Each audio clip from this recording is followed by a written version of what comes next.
मी वाकी गिरडीचा. वाकी गिरडीचा. हो. बरं, कसं आहे वातावरण झेडपी पंचायत समिती? झेडपी आणि पंचायत समितीला शेतकरी कामगार पक्ष बसणार. नाही आता जे नगर परिषदेला बसलं नाही लागला मिळाला. नाही, नगर परिषदच्या वेळेला काही गैरसमजूत एकमेकांशी होत असते. बरं. त्या पद्धतीचं वातावरण झालेलं होतं. परंतु ते अशा चुका आता ह्या झेडपीमध्ये आणि पंचायत समितीमध्ये होणार नाहीत. हे शेतकरी कामगार पक्षाच्या जनतेनं अगदी ठामपणे निर्णय घेतलेला आहे. हां, झेंडा फडकल वाटतंय का पंचायत समितीवर? 1001%. का कसं काय? कारण त्या पद्धतीचे जे शेतकरी कामगार पक्षासाठी जे आजपर्यंत आबासाहेबांनी जे काम केलेलं आहे बरं. तेच नेतृत्व आता आमदार डॉक्टर बाबासाहेब देशमुख हे करतेत. बरं. त्यामध्ये काही चूक होणार नाही.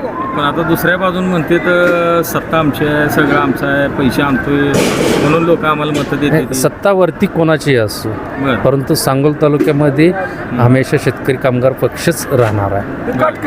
बाबासाहेबांचं काम कसं आहे? अतिशय छान आहे. फोन उचलत नाहीत म्हणते.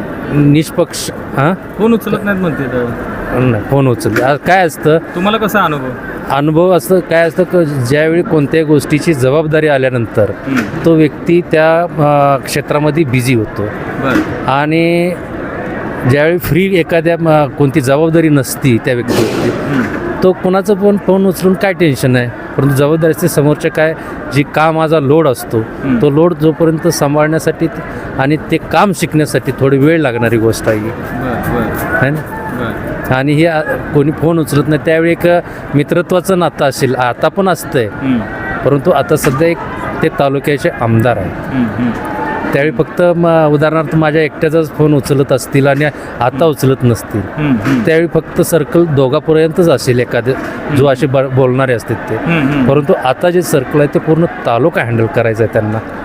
त्याच्यामुळं कदाचित एक वेळ मिस होऊ शकते. परंतु एक आहे की कधी कॉल केला तर मिस कॉल पडला तर ते दुबारा ते कॉलबॅक करते, हे मात्र कन्फर्म आहे. आता हे भांडणं चालू आहे, ह्याचं कसं काय करायचं? कोणाची नाही, ते त्यांचा घरगुती मॅटर आहे. त्या घरगुती मॅटरमध्ये हा मॅटर त्यांनी घरगुती सोल्युशनवरतीच सोडवला पाहिजे. काय करावं त्यांनी? काय वाटतं? ते घरगुती मॅटर त्यांचा घरातल्या घरात सोडवला पाहिजे. ते जनतेसमोर आला नाही पाहिजे. दोघाही भावाने हा विषय जो आहे एक आपल्या चार भिंतीच्या आतमध्ये बसून सोडवला पाहिजे. आणि या गोष्टीचं तालुक्यानं पण राजकारण करू नये. पण करते ते हो लोक, आता चालू आहे की करायचं नाही, करणार करते लोक करते.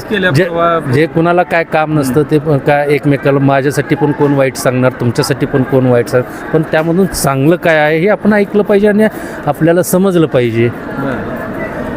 पण आता परवा तर पोलीस स्टेशनपर्यंत गेला की मॅटर. तर मग त्यासाठीच हेच म्हणतो ना, जे घरगुती मॅटर जे काय आहे ते कुणाचंही असो, तो शेवटी आपल्या चार भिंतीच्या आतमध्ये सोडवला पाहिजे, सुटला पाहिजे. हे आपल्या सर्वांची अपेक्षा पण आहे. जिल्हा परिषद पंचायत समितीला काय राहील गणित? शेकापचं कसं काय रणनीती राहील? वन वे राहणार. One way.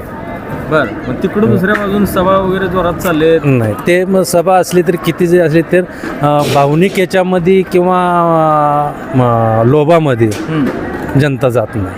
बरं. कसं काय? नाही, हे जात नाही जनता. हे पैसा वाटतील तेच म्हणतो ना, लोभ आणि भावनिक आता त्यामध्ये जात नाही. ते ते आता जे आहे हे शेतकरी कामगार पक्षासाठी ते हे कट्टर जागणारा मतदार आहे. बर.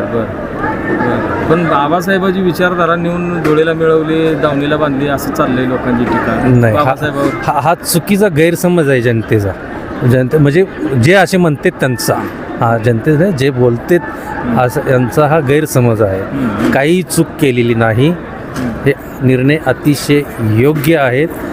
आता थोड्या वेळेला जे निर्णय काय चुकी झाले असले तर त्यामधून सुधारण्याचे आपल्याला चान्स भेटते आणि भेटलेत. पंचायत समितीवर झेंडा फडकेल काय शेकापचं? One way. वन वे बस. कसं काय सांगा जरा? कारण त्या पद्धतीचे एक वातावरण आजच्या ह्या मेळाव्यापासूनच निर्माण झालेलं आहे. बरं. मेळाव्याला एवढी गर्दी कशी काय झाली होती? कारण जी नगरपालिकेच्या वेळेलाच हे अगोदरच मेळावा घ्यायला पाहिजे होता, परंतु तशी वेळ भेटली नव्हती. जर घेतला असता तर झाला असतं 100%. बरं. हेच कार्यक्रम त्यावेळी घेतला तर 100% झाला. मग ती थोडी चूक झाली. ते थोडी चूक होती कारण वेळ पण नव्हता. 3 दिवसामध्ये कोणी काय करू शकत नाही. आणि त्यात काय थोडंसं निर्णय घ्यायला कमी जादा कमी जादा होत असते, चुका झाले ते त्याची आता उणीव भरून काढताय म्हणा की 100%. बर हो. बर तुमच्या भागात कसं आहे वातावरण गटात झेडपीच्या? कुठला गट आहे तुमचा? जवळा गट आहे आमचा.